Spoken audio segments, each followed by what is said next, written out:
Oh là maman, voilà. Alors, deuxième prise de la vidéo. Je dis bien deuxième parce que j'avais commencé à faire l'introduction d'une vidéo. Je suis allé sur l'enregistrement. Euh, j'ai lancé la vidéo que j'avais enregistrée avec le tour à Miami. Et sauf que je m'étais rendu compte qu'il y avait énormément de bruit parasite.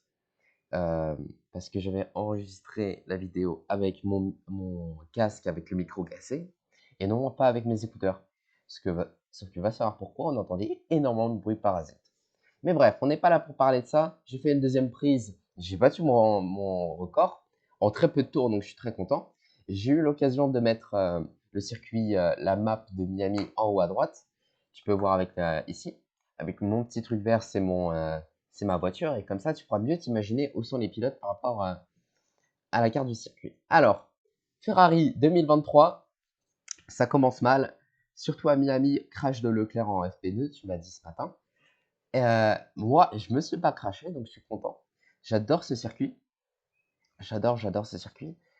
Par contre, je pense que dans la vraie vie, les pilotes doivent pas vraiment l'aimer.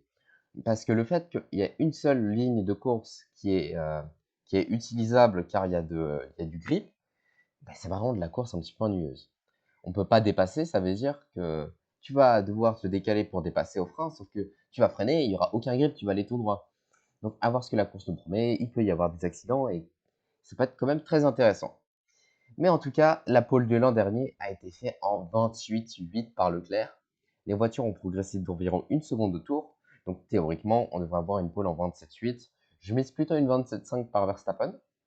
Moi, à mon tour, c'était une 24,3 parce que je n'avais pas les problèmes de la piste. Pour moi, on est dans un simulateur où c'est dans les conditions parfaites. Mais donc voilà, je te laisse avec le tour rapide. Je te fais plein de bisous et je te retrouve après pour la description du circuit.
Et voilà un tour complet à Miami. Alors, du coup, c'est un petit peu plus difficile. Je vais essayer de remettre au beau moment pour l'explication. Voilà, on est bien. Donc, voici un tour à Miami.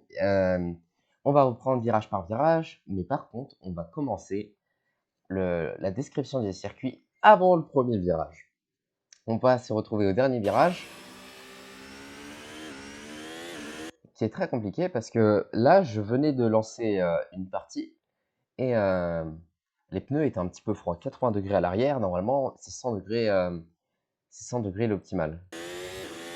Et donc là, c'est un virage qui est assez difficile avec les pneus froids parce que tu peux pas en arrière. J'ai eu de la chance, je n'ai pas perdu l'arrière. On arrive sur la ligne à 305 km/h. Le but de ce circuit, vu qu'il y a tellement de lignes droites et assez peu de virages sinueux, beaucoup de virages rapides et tout, on va vouloir beaucoup de vitesse de pointe. Donc moi, j'ai mis sur 50, euh, non, sur 30, d'une échelle de 0 à 30, j'ai mis à 15 l'aileron arrière. Donc, ce qui est quand même assez énorme, assez petit, je veux dire. Certes, on est à la moitié de la performance de la voiture, mais à 0, t'as rien. Et à 15, à 30, t'en as trop. Donc 15, j'ai trouvé que c'était un bon compromis. J'avais une bonne vitesse de pente. On continue. Et au tout début, j'ai voulu freiner au 100 mètres. Parce que normalement, on freine tout le temps au 100 mètres. Sauf que non. Là, sur ce circuit, je dois freiner juste après le panneau 350 mètres. Je freine à partir de ici, plutôt 340 mètres. Je me mets bien à gauche du circuit afin d'avoir la meilleure ligne. Dans la vraie vie, tu vas jamais les voir faire ça. Et là, on va pile à l'apex. Tu vois, c'est ce que je t'avais expliqué hier soir avec l'apex, c'est ce qui divise le virage en deux. Et là, juste après l'apex, je mets les gaz. Tu peux voir sur la barre du milieu à droite, la barre verte qui explique, qui montre ma pression d'accélérateur. Et là, je suis à fond. Là, je suis à fond en sortie de virage, je suis en quatrième. Normalement, je ne devrais pas avoir les roues arrière qui glissent. Eh bien, je suis obligé de lever un petit peu l'accélérateur. Parce que si je continue comme ça, regarde, mon volant, il est sacrément incliné. Mes pneus arrière n'ont pas totalement repris le grip optimal. Donc, si je vais tout à fond, bam, je vais droit dans le mur. Donc, je suis obligé de lever un petit peu le pied. Mais juste après, je le passe à fond. Je passe virage à fond. L'arrière qui glisse un petit peu. Virage, j'adore cet enchaînement de virages. Je me mets le plus à gauche, tu regardes ma roue arrière avant gauche, et du coup je me mets plus à droite, ma roue avant gauche, et au bord de la ligne, afin d'avoir la meilleure trajectoire. J'étais en 8, je passe en 7, afin d'avoir le plus de rotation possible.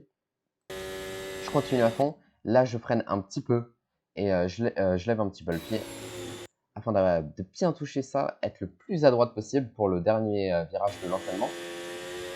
Où là, je passe à fond, je lève un petit peu le pied, je mets un tout petit peu de frein pour pas que l'arrière glisse trop et que je vais droit dans le mur. Que j'aille droit dans le mur. Je mets un petit peu de frein, j'accélère tôt. Et en fait, c'est un virage à l'aveugle très compliqué. Et là, tu peux te dire, tiens, là c'est assez bien, je vais bien toucher l'apex qui est ici. Mais en fait, tu peux te faire vite surprendre. Parce que le virage, après, tu peux pas aller tout droit. Il faut bien que tu continues d'aller à gauche. Donc, virage très difficile. On va mettre un petit peu en arrière. Et en fait, je vois les pilotes, ils sont déjà là. Dans la vraie vie, ils sont déjà au bord de la ligne. Mais moi, j'emmène tellement de vitesse dans le virage que je ne peux pas faire ça. Donc, je me mets à leur trajectoire très très tard. Peut-être ça me fait perdre un petit peu de temps, mais je pense que vu le temps que je gagne sur l'entrée de virage, je pense que c'est similaire. On réaccélère à 12 virages, bonne traction. Et là, vient un petit droite-gauche. Mais c'est une ligne droite, tu passes à fond très facilement. La zone DRS est très loin. Regarde par rapport.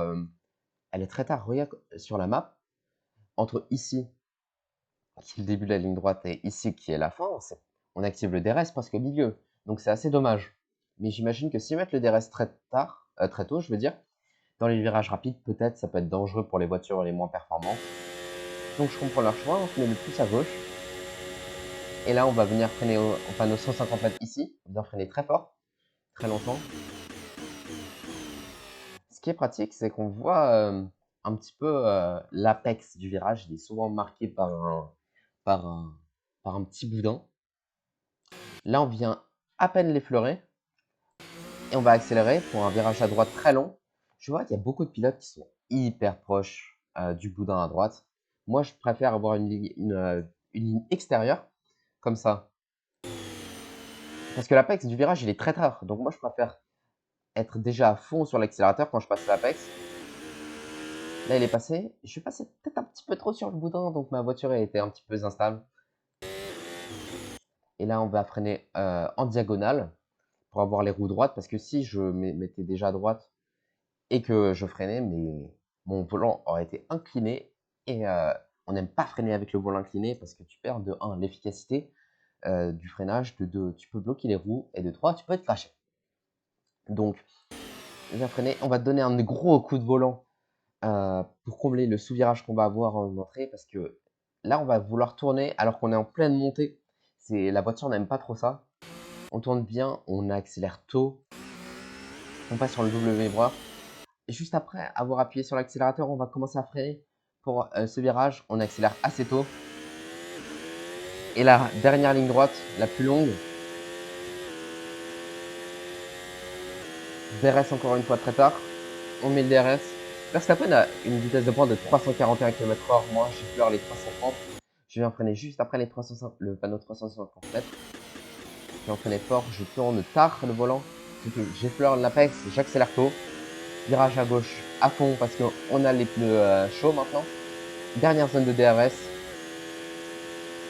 Et voilà, un tour explicatif avec Marceau Tuller en 1.24 360. J'espère que tu as apprécié le tour, j'espère que tu as apprécié le guide. J'adore ce circuit. Je pourrais piloter pendant des heures sur ce circuit tellement je l'aime.